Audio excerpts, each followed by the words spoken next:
MVC municipal valuation committee ने पिछले साल कुछ अपने रिकमेंडेशंस दिए थे, सिफारिशें दी थी और उनको 4 नवंबर 2022 को एक्सेप्ट कर लिया गया था। अब MCD ने और नगर निगम ने बहुत ही महत्वपूर्ण एक आज डिसीजन लिया है। कल वो सभी सिफारिशें, वो सभी रिकमेंडेशंस जो 5th MVC ने पिछले साल नवंबर में एक्सेप्ट की थी, उन सभी सिफारिशों को 1 अप्रैल 2023 से इम्प्लीमेंट कर दिया गया है। 19 अप्रैल को नगर निगम में एक ऑर्डर निकाला है जिसमें साफ स्पष्ट तरीके से बता दिया गया है कि ये सभी सिफारिशें 1 अप्रैल 2023 से अब लागू हो गई है। और उसी ऑर्डर में 29 पैरामीटर्स हैं। 29 पैरामीटर्स के आधार पर 29 रिकमेंडेशंस दी गई हैं, जिससे टैक्स पेयर्स को आने वाले टाइम में बहुत बड़ी राहत मिलने वाली है। अलग अलग जो पैरामीटर्स हैं वो है use factor, occupational factor, age factor, structure factor. साथ ही अलग अलग जो प्रॉपर्टीज हैं, बेशक वो कमर्शियल हो, रेजिडेंशियल हो, वेकेंट लैंड है, बैंक्वेट हॉल है, बारात घर है, गेस्ट हाउस है, एजुकेशनल इंस्टीट्यूशंस हैं, फार्म हाउस है, मल्टीप्लेक्सेस हैं, पेट्रोल पंप हैं, सभी को बहुत ज्यादा राहत दी गई है। तो कुछ जो यूज फैक्टर्स में जो बदलाव आया है, मैं उस पर आपको थोड़ा सा उन पर लाइट डालना चाहूंगी। जैसे यूज फैक्टर में जो परिवर्तन आया है उससे टैक्स पेयर को बहुत बड़ी राहत मिलेगी। कुछ कॉलोनीज हैं उनके लिए अलग अलग श्रेणी बनाई गई है। कुछ जो कॉलोनीज हैं उनकी श्रेणी में बदलाव लाया गया है, जैसे ओल्ड एज होम है, बारात घर है, समुदाय भवन है, फार्म हाउस है। इन सब के लिए अलग अलग श्रेणी बनाई गई है। जैसे कि स्पेशली किराए की जो प्रॉपर्टी है उसकी जो श्रेणी है, उस श्रेणी में जो यूज फैक्टर है उसको घटाकर 2 से 1.25 कर दिया गया है, जिससे जितने भी किराएदार हैं, जो रेंटेड प्रॉपर्टी है, स्पेशली जो कमर्शियल रेंटेड प्रॉपर्टी है, उसमें एक बहुत बड़ी राहत मिलेगी टैक्स पेयर को। साथ ही 5 स्टार होटल का जो यूज फैक्टर है उसको घटा के 10 से 8 कर दिया गया है। बैंक्वेट हॉल है उसके यूज फैक्टर को घटाकर 6 से 4 कर दिया गया है। साथ ही प्राइवेट स्कूल के जो यूज फैक्टर है उसको घटाकर 3 से 2 कर दिया गया है। और साथ ही जो पेइंग गेस्ट है, जो हॉस्टल्स हैं, जो जहां पर छात्र रहते हैं, उसके यूज फैक्टर को घटाकर 4 से 2 कर दिया गया है। तो नगर निगम ने, जो कि आप हम सब जानते हैं, नगर निगम में आम आदमी पार्टी की सरकार है, तो आम आदमी पार्टी ने हमेशा से व्यापारी को, टैक्स पेयर्स को, स्कूल और एजुकेशनल इंस्टीट्यूशंस को बहुत बड़ी राहत हमेशा से दी है। तो एक बार दोबारा आम आदमी पार्टी की सरकार ने, जो अब नगर निगम में आ चुकी है, इन सबको दोबारा से एक बार राहत दी है। और साथ ही वो वाली कॉलोनीज और सोसाइटी, उनके लिए भी बहुत बड़ी राहत दी गई है। वो सब कॉलोनीज और सोसाइटीज अगर अपना वेट वेस्ट 100% तरीके से, साइंटिफिक तरीके से 100% वेट वेस्ट को साइंटिफिक तरीके से अगर डिस्पोज ऑफ करेगी, उनके लिए भी 5% का रिबेट इन MVC रिकमेंडेशंस में दिया गया है। तो आम आदमी पार्टी की सरकार जैसे हर वर्ग को के लिए काम करती आई है, अभी भी और आने वाले समय में भी जितने भी हमारे टैक्स पेयर्स हैं और जो प्रॉपर्टीज हैं, उन सबको अच्छी राहत दी है, जिससे आने वाले टाइम में जो टैक्स बर्डन है इन सब पर कम किया गया है। तो मैं बहुत आशा करती हूँ, ये बहुत बड़ी खुशी की बात है सभी टैक्स पेयर्स के लिए। और मुझे मालूम है कि जितने भी टैक्स पेयर्स हैं उन सबकी बड़ी मेहनत की कमाई है। तो इस ऐसी राहत देने से एक खुशखबरी है उनके लिए, और आने वाले टाइम में आम आदमी पार्टी ऐसे ही उन सबके लिए राहत देती रहेगी। नगर निगम MCD अब इन सब वर्गों को ध्यान में रखते हुए अपनी नीतियां बनाती रहेगी। धन्यवाद, थैंक यू। अब मैं चाहूंगी सौरभ जी इस पर अपने विचार। कि आम आदमी पार्टी की तरफ से हम लोग आम आदमी पार्टी की मेयर शैली ओबरॉय जी को बहुत शुभकामनाएं देंगे कि इनके आने के बाद ट्रेडर्स की जो बहुत लंबी डिमांड थी कि जो कमर्शियल प्रॉपर्टीज़ किराए पे दी गई हैं उनका जो यूज़ फैक्टर है वो 2 था, यानी कि जो बेस प्राइस था उससे दुगना प्रॉपर्टी टैक्स उनको देना पड़ता था। बहुत दिनों से डिमांड थी कि उसको कम किया जाए। तो वो जो यूज फैक्टर था वो 2 से घटा के 1.25 के दिया गया है। और इससे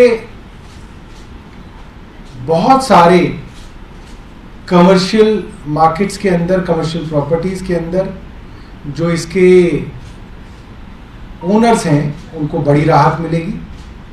और भी कई सारी कमर्शियल प्रॉपर्टीज के अंदर यूज फैक्टर को कम किया गया है। बैंक्वेट हॉल्स हैं, बारात घर हैं, खासतौर पे वो बारात घर जिनको कोई गैर सरकारी नॉन प्रॉफिट संस्थाएं चलाती हैं उनको राहत दी गई है। फार्म हाउसेस के अंदर राहत दी गई है।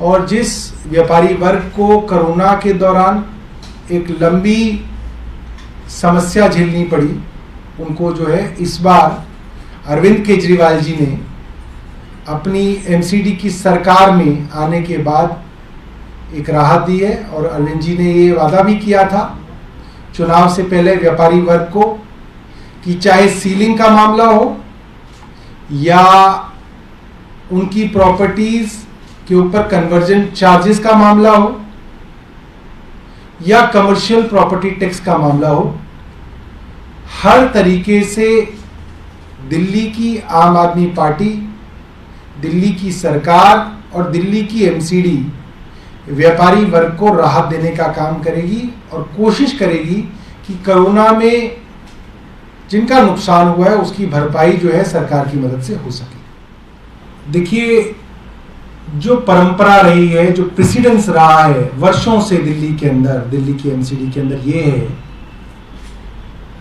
कि दिल्ली की चुनी हुई सरकार किसी नाम की सिफारिश करती है और उसकी सिफारिश करती है जो सबसे सीनियर मोस्ट काउंसलर हो, कोई भी पॉलिटिकल पार्टी हो। आज की तारीख में 5 बार के काउंसलर मुकेश गोयल जी सबसे सीनियर मोस्ट हैं। उनका नाम हमने पिछली बार भी रिकमेंड किया था।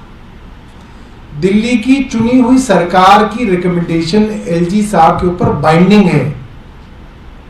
एलजी साहब के पास 2 ही विकल्प हैं।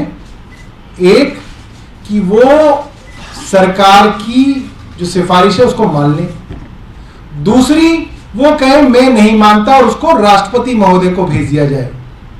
खुद से नाम बदलकर उसको भेज देना एलजी साहब की पावर में नहीं है। मगर एलजी साहब लगातार कानून को तोड़ रहे हैं। ऐसे कई मामले हैं जिनमें सुप्रीम कोर्ट ने उनको नोटिस दिया। कल एक डीआरसी के मामले में उनको नोटिस मिला। 3 हफ्ते पहले एल्डरमैन गलत तरीके से उन्होंने नियुक्त किए, उनको नोटिस सुप्रीम कोर्ट से मिला। एल्डरमैन को कोशिश की गई कि वोटिंग राइट दे दें, उसकी वजह से नोटिस मिला और वो राइट हटाई गई। फिनलैंड में टीचर्स भेजने को उन्होंने रोका, उसकी वजह से सरकार सुप्रीम कोर्ट में गई, एलजी साहब को नोटिस मिला हुआ है। ये कोई बहुत अच्छी बात नहीं है कि हर दूसरे मामले में देश की सबसे बड़ी अदालत को दिल्ली के उपराज्यपाल को नोटिस देना पड़ रहा है। ये अच्छी बात नहीं है। पिछली बार जो एलजी साहब ने एक प्रेस रिलीज दी थी उसके अंदर जो लिखा था वो सेल्फ कॉन्ट्राडिक्टरी था, लीपापोती थी। उन्होंने कहा कि कमिश्नर ने 6 नाम भेजे, चुनी हुई सरकार ने 1 नाम भेजा मुकेश गोयल का। वो 6 नामों पे आ गए। 6 नामों में 2 नाम मुकेश गोयल का और एक और नाम ये कह के हटा दिया कि इनके ऊपर कोई मुकदमा है। मैं आज एलजी साहब को ये बताना चाहता हूं, मुकेश गोयल जी के ऊपर कोई मुकदमा नहीं है। उनकी तरफ से गलत कहा गया, मीडिया को और दिल्ली के लोगों को गलत बताया गया, दुर्भाग्यपूर्ण है। आज की तारीख में भी मुकेश गोयल जी के ऊपर कोई एफआईआर नहीं है, ये फैक्ट है। उन्होंने कहा कि 2 के नाम इसलिए हटा दिए कि उनके ऊपर मुकदमा है। मुकदमा तो देश की सबसे बड़ी हाउस लोकसभा के जो स्पीकर हैं माननीय ओम बिरला जी, उनके ऊपर भी है। उनका इलेक्शन एफिडेविट आप निकाल के देख लीजिए, उनके ऊपर भी एक मुकदमा है। वो कैसे स्पीकर बन गए? वो तो फुल टाइम स्पीकर हैं लोकसभा के, और आप एक छोटे से हाउस के प्रोटेम स्पीकर के लिए कह रहे हैं कि इनके ऊपर मुकदमा है, जबकि मुकदमा है नहीं। तो वो गलत बयानी की गई। 2 को ये कह के एलिमिनेट किया कि ये 5वीं पास है और 10वीं पास है। वो एलजी साहब जो कहते थे कि अरे क्वालिफिकेशन क्या होती है, डिग्री क्या होती है, वो तो पैसे खर्च की रसीद होती है।